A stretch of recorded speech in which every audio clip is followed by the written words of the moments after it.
जी okay. मैं राजेंद्र यादव और एक रिटायर्ड पीसीएस अफसर हूँ। अक्सर हमारे सामने आजकल के बेरोजगारी के ज़माने में जहाँ तक कंपटीशन का जो लेवल है काफ़ी हाई हो गया है। जैसे कि आप जानते हैं कि मैथमेटिक्स में से हूँ, मैथमेटिक्स से ही मैं पीसीएस था। तो जहाँ मैथमेटिक्स में आपका 120 क्वेश्चन है, 120 क्वेश्चन में आपको 2 घंटे का टाइम है। 2 घंटे का टाइम में आप समझ लें कि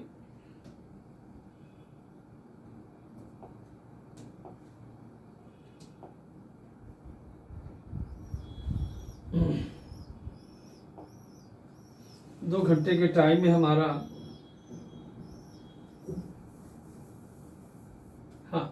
2 घंटे का टाइम है, अर्थात एक क्वेश्चन पे आपका जो एक क्वेश्चन होगा, एक क्वेश्चन पे आपको लगभग 30 सेकंड का टाइम मिलता है।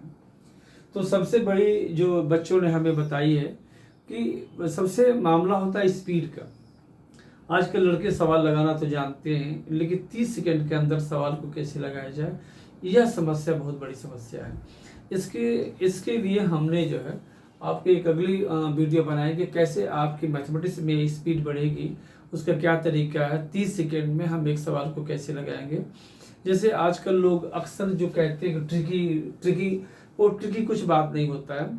तो टीजीटी और पीजीटी में आपके स्पीड कैसे बढ़ेगी, हम सबसे पहले सिलेबस के एनालिसिस करेंगे। सिलेबस के एनालिसिस करने के बाद से उसकी अपना एक ट्रेंड देखा जाएगा, और ट्रेंड देखने के बाद से फिर उसकी स्ट्रेटजी बनाएंगे कि हम लोग किस अमुक चीज़ को कैसे उसको स्पीड बढ़ाया जाए कि 120 मिनट में 2 घंटे के अंदर हम जो है उसको विदिन जो है कम से कम 100 प्लस सवाल को एक्यूरेटली लगा सके। दूसरी बात हमने जो फैसला किया है कि सबसे पहले आपको क्या देखना चाहिए, जैसे कि कंपटीशन में, खासकर कंपटीशन में एक ये चीज़ होती है, जब भी किसी चीज़ को तैयारी करने चाहिए, एक 80-20 का रेशियो होता है। एक 80-20 का रेशियो होता है।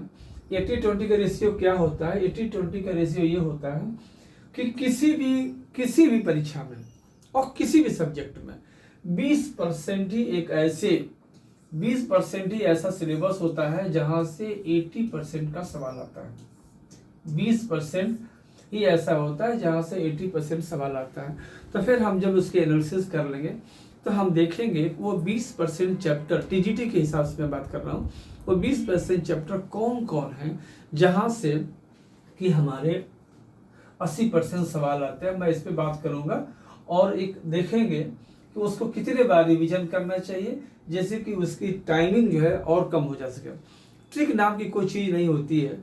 किसी चीज़ को जितना बेसिकली हम लोग पढ़ाई करते हैं, अक्सर देखा जाता है जब बेसिकली पढ़ाई करते हैं तो एट द क्वेश्चन पे जो पर्टिकुलर क्वेश्चन है, उस पर्टिकुलर क्वेश्चन पे आपका प्रेजेंस ऑफ माइंड कैसे ट्रिक करता है, कैसे उसका प्रेजेंस ऑफ माइंड आपका उस समय क्या काम करता है।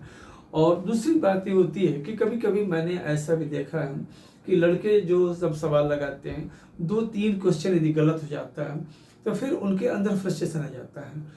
तो शुरुआत में हमें क्या करना चाहिए कि आपको शुरुआत में 2-3 क्वेश्चन हमारे कम ना हो और हमारा कॉन्फिडेंस डाउन ना हो।